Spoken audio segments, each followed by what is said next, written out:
we're going to do another look at the War Master with an updated guide for the level 65 level cap on the legendary servers, with the addition of In Their Absence cluster with Ostonoth and Stoneheight, North Cotton Farms, Sari Suma, and the Lost Temple. There is now more gear that we have access to, so I thought I'd do an updated guide. And if you haven't seen the previous one, don't worry, I'm still gonna just quickly chat about everything in general, from virtues and legendary items to gear and some little class tips. Alrighty, starting with virtues, no matter your spec, red, yellow, or blue, your best options are to just go for everything morale related. Fidelity, justice, honor, fortitude, loyalty. That'll give you the maximum amount of morale that you need, just because of the current state of tuning with even 3-mans and 6-mans, and the insane damage output that bosses are doing. You need morale, and this is the best way to increase your morale. If you feel like your morale is really good and you want some more crit, confidence, and determination are good options as a fifth slot to, let's see, I would get rid of justice just because it's the lowest amount of morale you get from all your virtues. And in comparison with tactical mitigation as well. If you are yellow line and you find that your debuffs are getting resisted a whole lot, then I would get rid of justice and do wit, so that way you're still maintaining as much morale and tactical mitigation that you can get, but you're also increasing your finesse rating, as we don't want bosses resisting our debuffs, as they are super important. So yeah, this is the virtue setup, and it probably won't change as the legendary servers continue to grow and increase in level cap. Other ways to help increase your morale is just continue maxing out every defensive virtue you can, right? You max out 3 defensive virtues, the passive morale, it's an extra 120. It's a little bit minor, but it does add up over time. Alrighty, let's look at class trees, starting with red. This is the recommended trait tree setup I would recommend here for red. The biggest changes from 60 to 65 being we finish off Fierce Lightning, or Ring of Fire, depending on where you put your points. For Cracked Earth, we have points into Unyielding Sweep for our staff sweep damage. If this is something that this only works if you're in melee, right? So if you're unable to get in melee, you're not sitting in melee, this is not useful. So you'll probably want to put the points elsewhere. You could put the 2 other points and make Wizard's Fire do just that little more extra damage. It's more optimal, and it's recommended to have points into Staff Sweep because it just fits really well into our rotation. It gives you a crit buff. So it is really important, but if you're just focused on solo content or easy tier 1 content, or maybe you can't even be in melee for the fight, then you don't need these points here. Otherwise, this is where you should have at least 2. If you're worried about maintaining the debuff, then you can put in 3, because then it's an extra 4 seconds that the buff lasts, so you don't have to spend as much time maintaining. The traceries for Redline, starting with class traceries, Sticky Gourd, Burning Embers, and Staff Strike and Lightning Strike, critical chance and multiplier. The Lightning Strike skills also buffs Staff Strike because it does lightning damage, right? With its of the class trait that gives it the lightning damage, right? Storm and Staff, and then Lightning Strike or Lightning skills also applies to Lightning Strike and Lightning Storm. So we just have more lightning skills than we do other types of skills. Burning Embers, we spam it. Sticky Gourd, we basically spam it out of the majority of our highest hitting skills. And we also spam Staff Strike. So that is why these are picked over other things. Like Ents Go to War, Nature's Fury, those are all good traceries, but those traceries are only buffing the one skill, right? So this is why these traceries at this point in time are better, because we're trying to buff as many skills as possible. If they only buff one skill, they're buffing the skills that we spam the most. Now looking at the heraldries, either do Sparrow or is it Owl that does Will? I do Sparrow because it gives me more crit, and I'm not worried about the Tactical Mastery, as it's easy to cap later on. So if you want to do crit, then you do Sparrow. If you want to do Tactical Mastery or just flat damage, then you do... I think it's Owl. It's Owl that does Will and Vitality. And then you do 2 Heroic Precisions for that 3% crit chance. And then you do single target damage and single target crit. We start with single target, and then later on we will add the AoE, and that's when our damage is going to get insane, because that applies to Wizard's Fire, Gust of Wind, Cracked Earth, Sticky Gourd, Lightning Storm, Ring of Fire, Ents Go to War. I think it also technically applies to bits of the damage in Nature's Fury, because Nature's Fury does AoE damage. So it would technically buff that. So we have a lot more damage coming as Red Lore Master. I just gotta wait a couple more level capping bonuses. I'm going to talk about Yellow next, and we'll talk about here after. So Yellow line now. Switch over to Yellow. This is what our class trait tree looks like in Yellow. The only changes from Moria to Mirkwood from 60 to 65 is the Share the Power skill.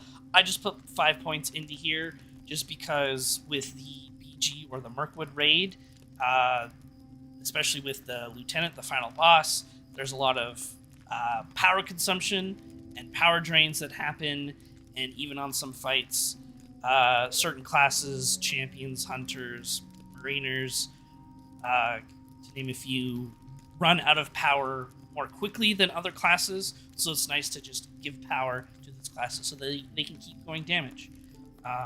I put 5 points into here. You could probably split it if you wanted and put either points into stun duration for some CC stuff, or the breakout grace period, which can also be really nice. As a quick niche example, why this can work well is such as the Borgs or Sorcerers in the BG or Mirkwood raid. If you start with a Mez, this grace period allows the first 3 seconds of the Mez to actually not break, right? So this is a 100% chance to break on damage. If you, with this, it's a 0% chance in the first 3 seconds. Then after that, it's a 100% chance. So you can technically chain your CC abilities.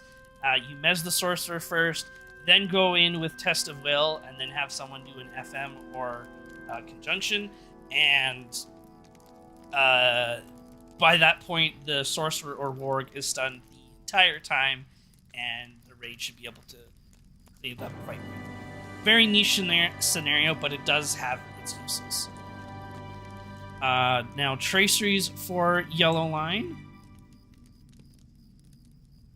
Air Lore Potency. It also gives us some nice outgoing healing, but Air Lore is just some nice, basically nice buffs. It's a nice damage. It's a nice reflect that gets applied to the tank, so it helps in the long run of a fight.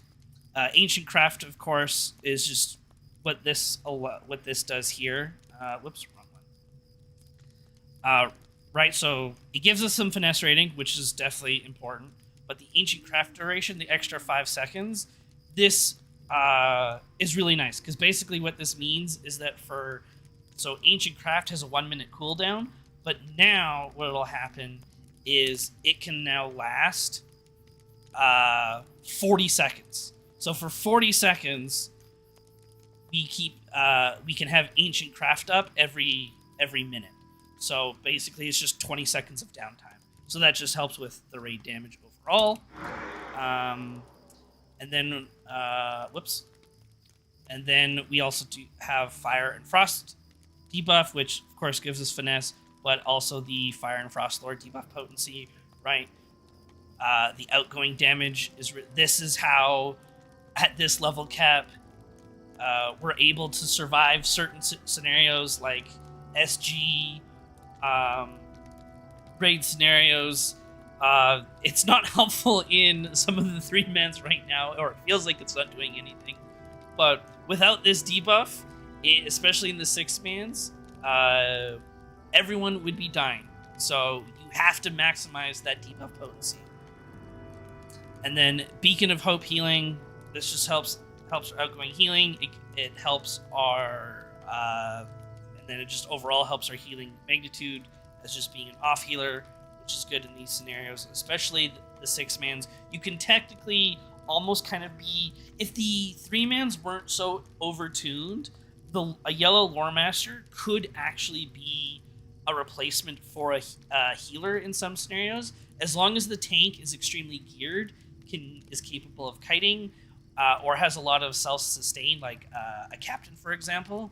A yellow lore master can replace a healer in 3-mans, so this Beacon of Hope Tracery just helps with that. Hopefully we can get to that point. I know right now we're not really at that point because of how overtuned the dungeons are, but it should be the future goal of what the lore masters look forward to as we progress in future level caps, and hopefully dungeons aren't as tuned as much. So speaking of healing, we of course just have outgoing rating. Perfect healing also gives us the 3% outgoing healing, which is massive. And then Heraldry of the Owl gives us the vitality and will that we need. If you want the crit, which kind of helps with yellow in a certain scenario, but mostly we just want the healing, so that's why we go with Owl. The crit helps us with, of course, our fancy debuff proc, but we will get into that in just a second. All right, now let's talk about gear. Gear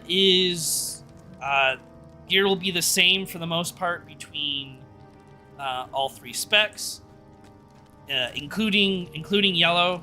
I mean, yellow at this point is essentially done in that if as yellow, your best armor is the BG armor set, right? Because it's just the blinding flash duration, and then healings for a healing effect and all that kind of stuff. So that's our best set bonus. There is nothing more that yellow can get in terms of armor. The armor that we can get for blue and red is now, of course, the Dunoth set. So for Redline, we of course get the 5% tactical damage with the 5-set bonus, but it also gives us the fun procs that we get, where trigger a lightning strike during Nature's Fury, and Ents go to lightning crits reduces the cooldown of Ents go to war by 7 seconds. So we just get some fun interactions with their skills, and we just get more damage output, which is nice. It's always nice to have more damage. And then Blue Line. May I help you? Where is it? Blue Line gives us tactical damage and outgoing healing, which is fun, which you can also use in yellow. But the whole thing with the blue set here is mostly when you critically hit the active cooldown of Murderer of Crows, which is the Lore Master's version of the Oathbreakers, is reduced by 2 seconds. So that's kind of fun. But Blue Line is, of course, not used as much because the damage just isn't the same as Red Line. And Yellow Line is so important that You're lucky if you're getting to raid as a red lore master or blue lore master. We're going to be yellow most of the time. All right. Then the only other gear we have is just stuff from dungeons and three mans and stuff like that. So there's a necklace that comes from Lost Temple, which is it gives us the tactical damage, right? So in Moria, Lore Masters had the tactical damage from the Forges of Khazad-dûm dungeon.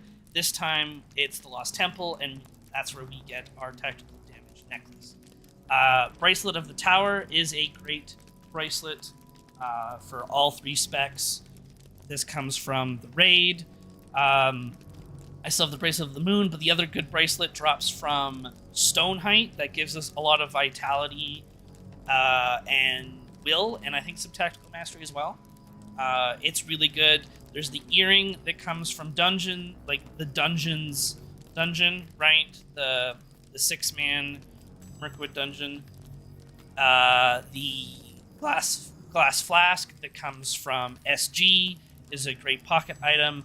I think the cloak is also pretty decent as well. You can also use right. I have the Ranger's token, the pocket item, and then you can use a cloak as well from the Enidwaith reputation.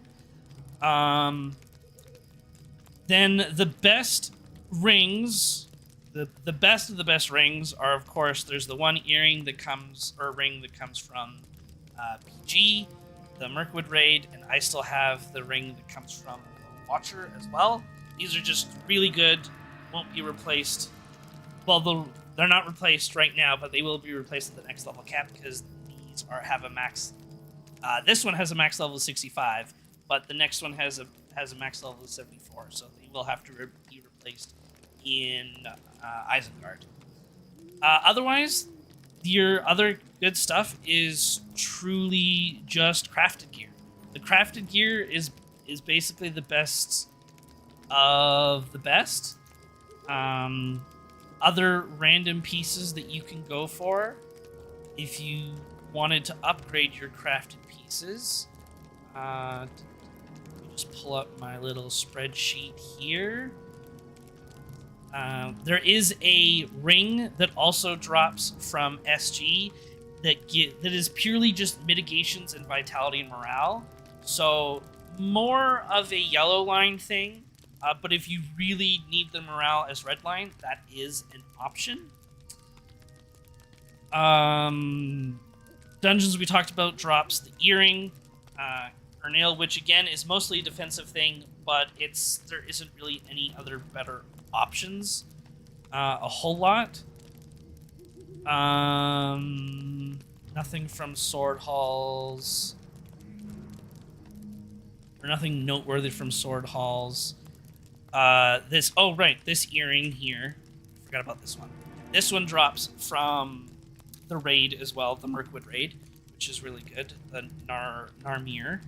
The offhand that I'm wearing also drops from the raid. This is really good. Another really good offhand is actually if you run the Doom skirmish,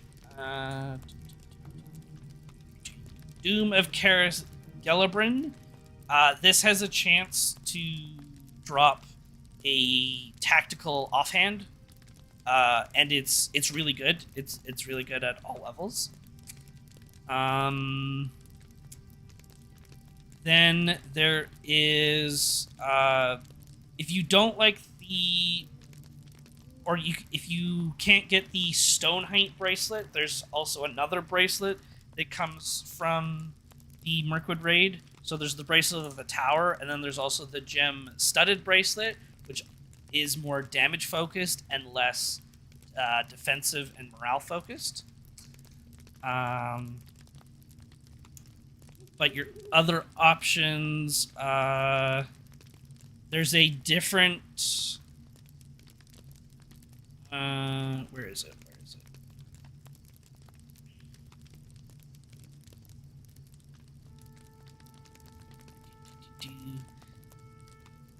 Yeah, there's a different set of rings that comes from SS, or sorry, Suma, the 6-man dungeon that just came out. They offer outgoing healing, crit, tactical crit multiplier, and mastery. They aren't as good as these two, but they are they're good secondary options, and they're going to give you a little bit more vitality and will than this Watcher one that I have will give. It just won't be as much crit rating overall and tactical crit multiplier. I don't think there's... North Cotton Farms doesn't give us anything. Another cloak option is also Sorry Suma, if you don't want to get the reputation one.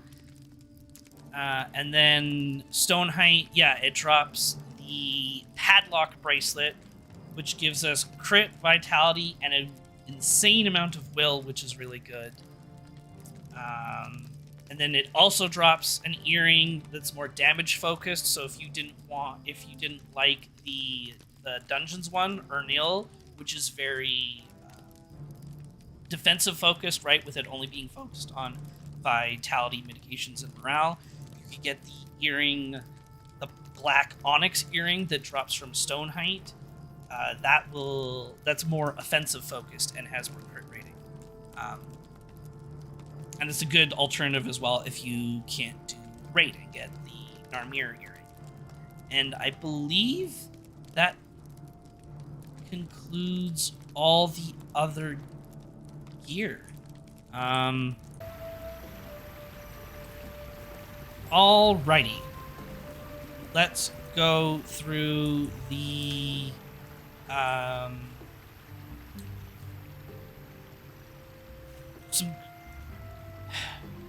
Alright, let's do some quick tips here. So last time, I think there's a bit of confusion, and that's on my part. That's totally on me. So this time I'm going to try to be a little bit more clear.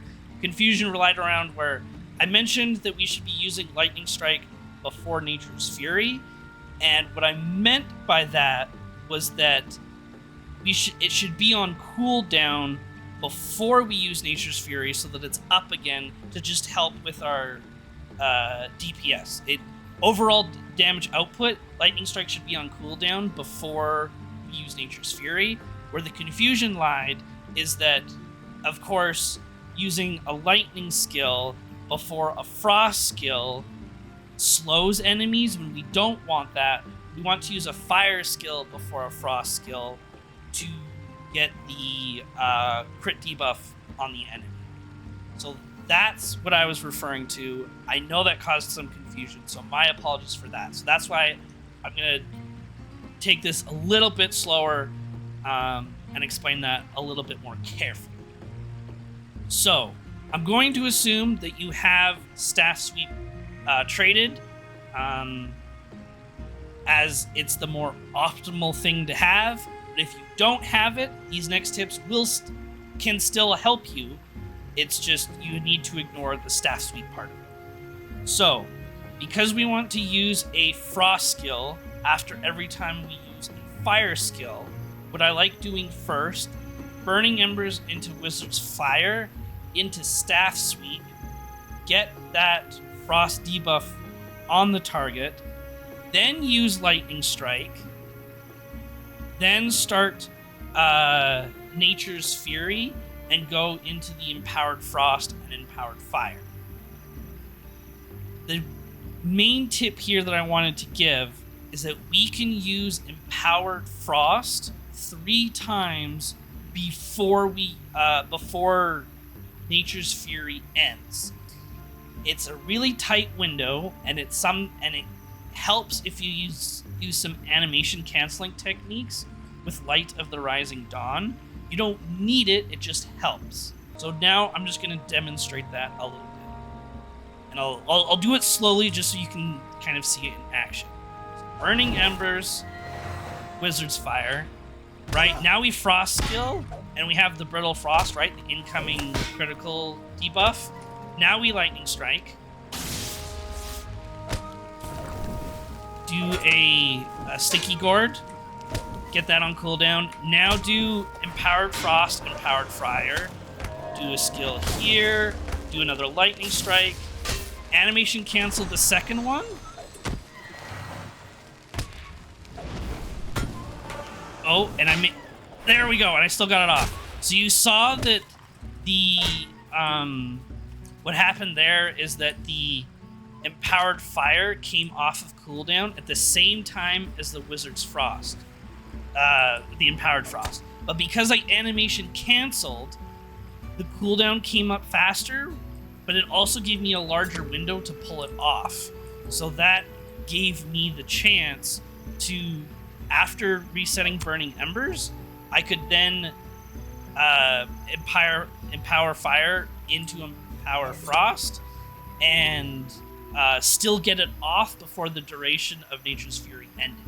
This skill will change icons, right? It'll go back to the Wizard's Frost icon, but as long as you start the animation before the icon of the skill changes, you get off that third use, right?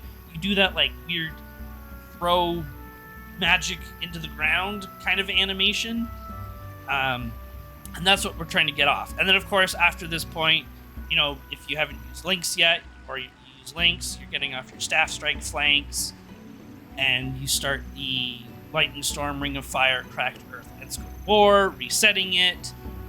Anytime that you use a fire skill, refresh the frost debuff with either Gust of Wind or Staff Sweep if you're close enough. We want to use Staff Sweep before we go into our major skills, our big cooldowns, just to increase the crit chance, get more damage output. But this time I'm going to do the Empowered Frost 3 times without the animation, just so that you can see it done. It'll be a little bit faster, and I won't slow it down, but you can. I'll count out loud though, so that you can at least know that I'm doing it. So, Burning Embers, Wizard's Fire, Staff Sweep, Lightning Strike, Sticky Gourd, Nature's Fury, 1 use.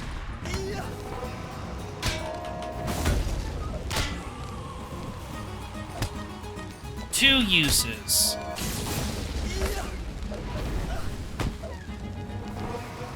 3 uses. We got it off just in time. So you can get it off without animation canceling. It's just the window's a lot tighter and you have to be quicker. But yeah, that's essentially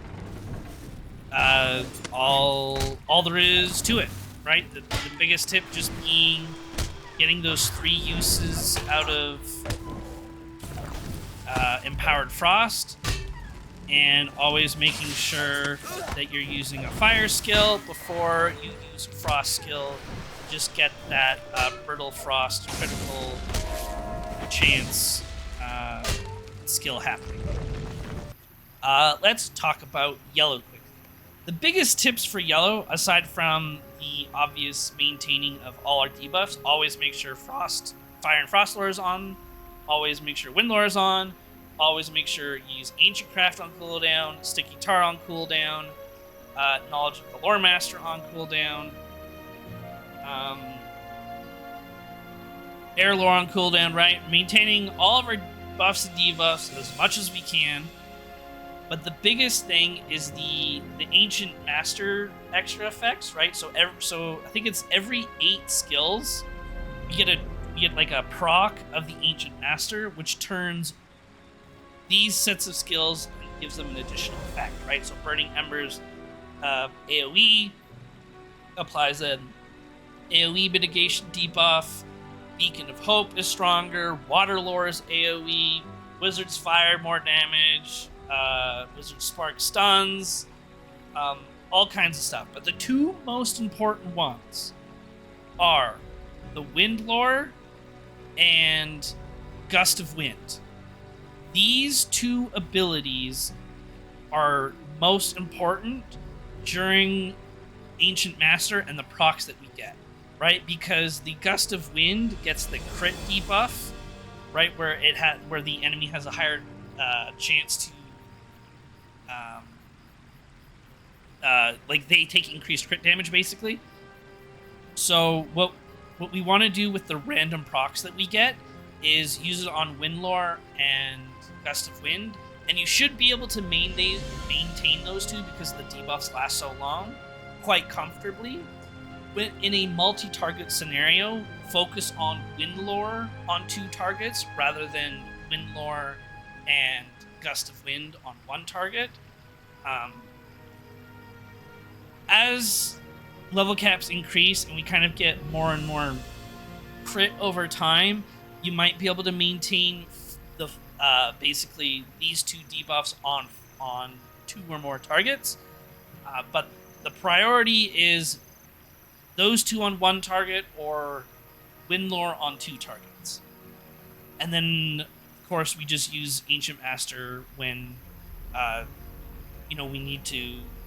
We're burning down a boss, or we need that extra proc of some kind for whatever reason, right? The focus is truly just in those random procs of we get those crits. As long as you're spamming your healing, your abilities, your dots, and all that stuff, you should get enough crits to maintain the 2 debuffs.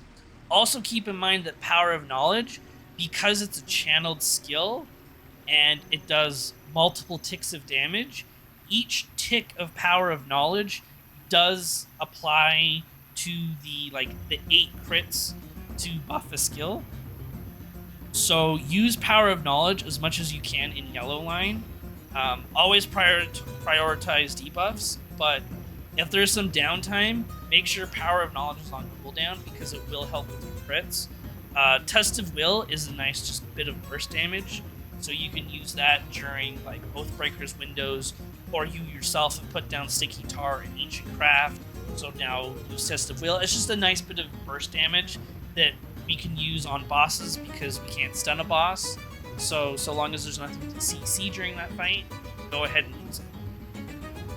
And yeah, that will conclude our guide for today. I do have more coming now that we have the whatchamacallit,